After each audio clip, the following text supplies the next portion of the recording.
There is one frontier that has been left practically untouched by YouTubers, even though it may be more similar to YouTube than any other job in the world: acting.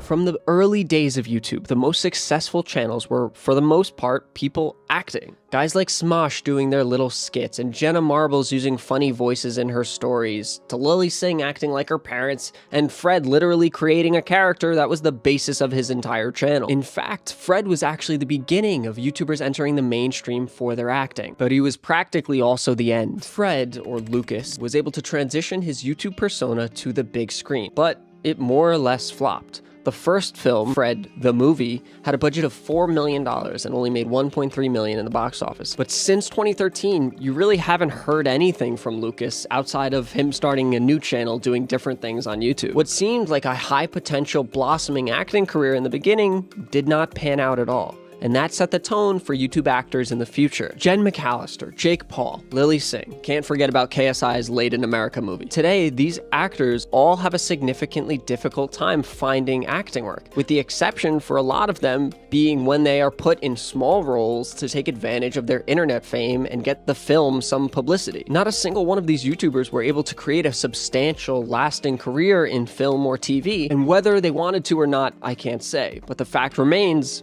it didn't happen. Networks were able to see that the levels of attention these YouTubers were bringing to themselves was very high, so they began to regard them as only a product of those numbers. And so they were probably disregarded for films that didn't need to take advantage of that publicity. And that's the case for the vast majority of YouTubers who wanted to be actors. Maybe it's not a rule in the book for casting directors, but it was the case for a lot of YouTubers, with one glaring exception: Jimmy Tatro. You guys may not know who he is, but you probably recognize him. Jimmy may be the only example of someone who simultaneously became a YouTuber and an actor. He was able to wrangle both of these careers by producing low-budget, simple, but very relatable and entertaining skits on YouTube, while also auditioning in Hollywood. He made very similar funny skits to what we see from people all over the platform today. It's very similar, but he wasn't just working on his channel at that time. He would eventually go on to gain millions and millions of views on his channel, but at the time of filming this, he has 44 legitimate film acting credits on his IMDb. Jimmy was a talented actor that was able to work his ass off to be a YouTuber while also working his ass off to be an actor. And you would absolutely be right to call him a successful actor. But the path that Jimmy took does not exist in the same way today. Today, the YouTubers who experience major growth, who can really create a strong reputation with an audience on the platform, are those who contribute considerable amounts of work and time to their content. That doesn't fit nicely into a career that also takes a substantial amount of time, but more importantly, effort and heart, like acting does. Acting is brutal. It's constantly being rejected, no matter how talented you are or how beautiful you are. It's pretty much the same story on YouTube today. There's so much more competition, and so it's significantly harder to break through. On top of that, Jimmy was a comedian at the time, and so he was able to build up a bit of a reputation with other comedians, and other comedians were probably able to pull him into their work because they liked him as a comedian. In the film industry and TV, this is unique to comedians. We've never seen a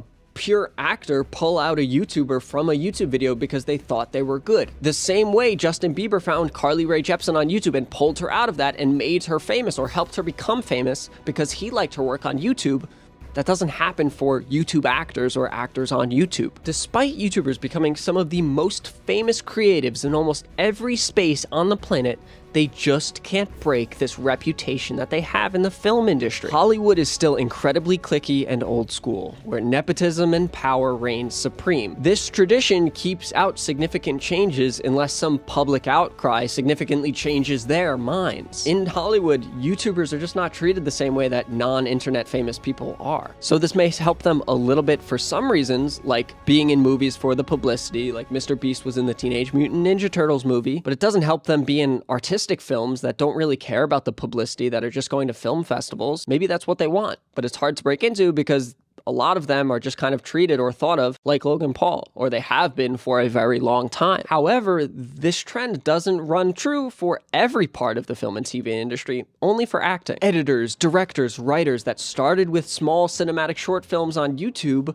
are able to see success in Hollywood still. Just look at what the guys at A24 Studios have done. Not too shabby. Their art, their short films, is respected and is looked at as art. It isn't really substantially different than what writers or directors or producers, whatever, did back in the day. They still made it. They just put it on different platforms where they held it for themselves and had small viewings of it instead of putting it on YouTube. But actors that do small skits on YouTube aren't looked at the same way that actors that are in 3 seconds of Law & Order SVU are. To be fair, something has to be said about the acting ability that it takes to be a good YouTuber. Maybe that ability doesn't exactly translate perfectly to film and TV. Otherwise, I would hope that some actor somewhere would have been able to break the mold a little bit into more serious films. And that's what YouTubers are missing. The noteworthy, the memorable, the heartfelt roles are not being played by YouTubers. Maybe when an actor is sitting behind a screen performing the skit that they imagined in their head, it doesn't exactly translate to the same when you have to perform a skit that was written, directed, and everything thought up by someone entirely different than yourself. Young actors today do not use YouTube as a way to advance their careers. Because no young actors have any examples of a YouTuber transitioning into a serious acting career, they don't see YouTube as a tool to get themselves into that role. And that is what has made YouTubers so successful in other things in the past. When people are able to use YouTube as a tool to advance an idea or a career outside of YouTube. I guess it's obvious, but the easiest way to transition out of YouTube is when you weren't really a YouTuber in the first place. People in other fields have other stories to latch onto to inspire them to use YouTube as a tool to grow their career elsewhere. Think Andrew Schulz as a comedian. All the comedians have been blasting all their shorts onto YouTube because it helps Andrew Schulz become who he is today, one of the biggest comedians today. I'm sure Justin Bieber's and Carly Rae Jepsen's story on YouTube has also inspired a ton of musicians. It's the same for all of them, that they were able to use YouTube as a tool. But actors can't. But this is a lot different than other forms of social media like TikTok and Instagram. I've been told by several sources that casting directors care a lot about the amount of Instagram and TikTok followers that you have, but I've never ever heard anything about YouTube followers. I would not be surprised if that age-old crappy reputation of YouTube is biting the creators in their butts. And the only way to change that is for a major player on YouTube, someone widely considered to be a YouTuber, to break into the film world because of their talent and not just the publicity they can bring to a film. Acting is one of the final frontiers for YouTubers to best, but someone is going to do it. The only question is who, because it's definitely not going to be me. Alright, please consider subscribing if you enjoyed this video, and why don't you skirt on over to this other video about why Ryan Gosling was the perfect Ken in the Barbie movie, because it's actually very surprising how weird some of the other options for Ken were, so it's worth checking out. But thanks for watching. Bye.